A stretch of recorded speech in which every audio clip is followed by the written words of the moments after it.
of school safety is at a fever pitch with recent events in Kentucky and Florida and elsewhere across the country. Of course, the students themselves have been leading those efforts this time around. And tonight we're joined by the organizers of an upcoming event at the Kentucky Capitol. I'm joined by Hyatt Allen, who I love his hotels, and Nassim Mohammedeza. Wait a minute. Let me try that again. I said it right the first time. Mohammedzada. Mohammedzada. Yeah, I got it right the first time when I guessed and I screwed up. Anyway, I apologize. It's fine. Welcome to both of you guys. Thanks for coming in. Okay, guys. So let's talk about the event first of all. What do we hope to accomplish? Who's invited? What's going to happen? So students from across Kentucky are invited along with parents and teachers and other community members who want to come.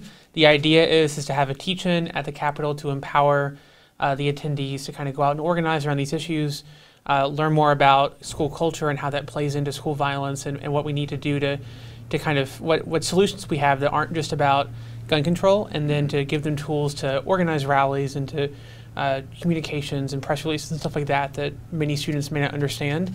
And then at 5 o'clock we have a rally, which is for anybody again, and we're going to be featuring students from across Kentucky and their stories about violence in their schools and how the recent just kind of threats all around Kentucky have been affecting them.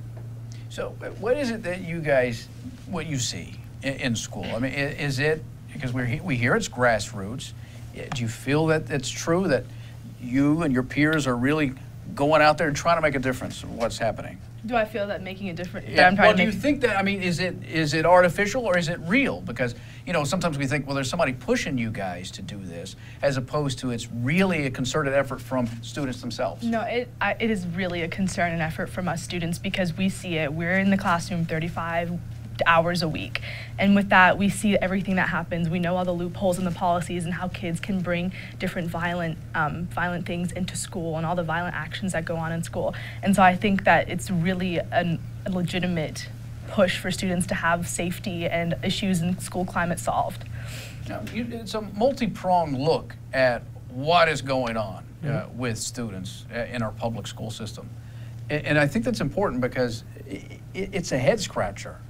You know, proliferation of guns have been a part of America forever, since it began. I mean, in some ways it was easier to get a gun when I was a kid.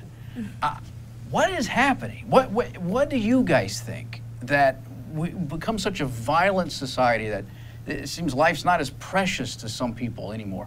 Why is this? What do you think?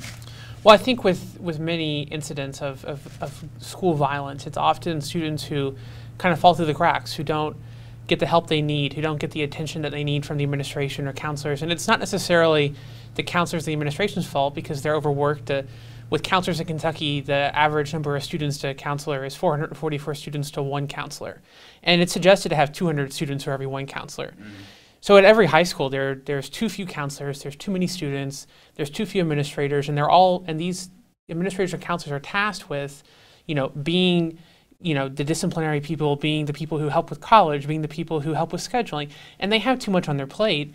So part of the problem, we think, is that, you know, like the student in Parkland, like he fell through the cracks, and it got to the point where they had to expel the student from school, and that may not have been the best option, but that was all they had because they didn't have the resources to give that student the help that he needed or the mental health evaluation that he needed or anything else like that.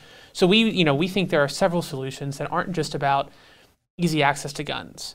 And, you know, that's certainly a solution that needs to be looked at because, you know, Parkland wouldn't happen at the level it did if that kid hadn't had the weapon he did. And so that's something to change. But there's also so many other things to change, too, that can help with this. It must be frustrating because, we'll use Parkland as an example. A lot of his contemporaries knew there's trouble brewing. Nobody took them seriously when they said, this kid is trouble. And as you mentioned, he fell through the cracks. I mean, it really, if anything, maybe adults will listen to you guys when we say, we have identified a problem. Help us with this. Exactly. I think it's really important for students to bring up the issues that they see in school, to bring up all the different things that might be going wrong and all the different things that they see that might cause an issue like this in their school. And if they bring it up, I think it's super important for the administrators and the teachers to help listen to these students, to listen to their claims that are going on in their school. Yeah, because the students are on the front lines, really. I mean, Yeah. I hate to use that term, but that's really what it is. And they're seeing these things. So Yeah. we need to take them seriously when they suggest there may be a problem with an individual. Yeah, and part of our kind of proposed kind of approach to it is looking at school culture. So this idea of what is your school like? What's the environment like? What are the policies like? What does it mean to be a student in that school? And how does that affect the day-to-day kind of operation of the school? How does that affect what you feel as a student there? So, we do these things called student voice audits, which we ask students in a survey, questions about their school. We ask students in roundtable discussions about their school. And we find so much stuff out between asking those students and then asking teachers and administrators as well. We did a student voice audit in a local middle school here, and 200 students listed bullying as a problem unprompted. It was an open-ended question, but there was no teacher that said bullying was a problem in their school. And that may seem something like teachers, they had just not seen it because it was in cyberspace and it was online and it wasn't something that they were seeing necessarily, but the students saw it and the students knew it was a problem to address, but there was no communication to address that problem. Well, again, they want their voices to be heard in the March for Our Lives Kentucky Student Teach-In and Rally is going to be held at the state capitol in Frankfort on Tuesday, March 20th. The teach-in will take place in the Capitol Annex Room, that's 131, from 1:30 to 4. And the rally will take place immediately after at 5 on the steps of the Capitol. And for more information, you can visit marchforourlivesky.org. Guys, thanks for coming in. We appreciate it. Thank you.